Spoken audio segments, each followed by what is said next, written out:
అనకాపల్లి జిల్లా అభివృద్ధిపై మంత్రి కొల్లు రవీంద్ర సమావేశం నిర్వహించారు. ఈ నేపథ్యంలో పవిత్రమైన పంచదారల కొండ ప్రాంతాన్ని మైనింగ్ జోన్ గా ప్రకటిస్తామని వెల్లడించారు. కొండ ప్రాంతంపై మైనింగ్ చేసిన వారిపై తగిన చర్యలు తీసుకుంటామని తెలిపారు.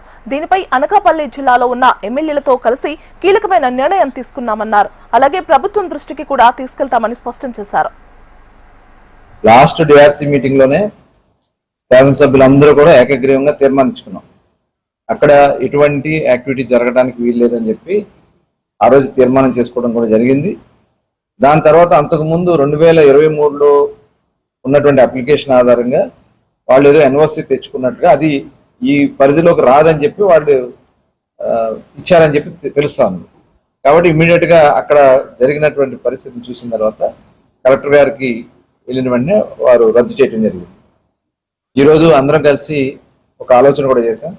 అది నాన్ మైనింగ్ జోన్ కింద దాన్ని ఫిక్స్ చేయడానికి చర్యలన్నీ కూడా తీసుకోవడం జరుగుతుంది. అక్కడ ఎట్టి పరిస్థితులు కూడా ఎవరికి కూడా పర్మిషన్ ఇచ్చే పరిస్థితి ఉంది.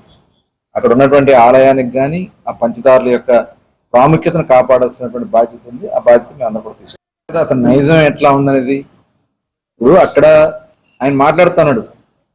18 సంవత్సరాల కుర్రాడు యాక్సిడెంట్ చేస్తే కేసు కట్టారని చెప్పి మాట్లాడుతున్నాడు. యాక్సిడెంట్ చేసి చనిపోతే కట్టరా పిల్లోడు అంటాడు.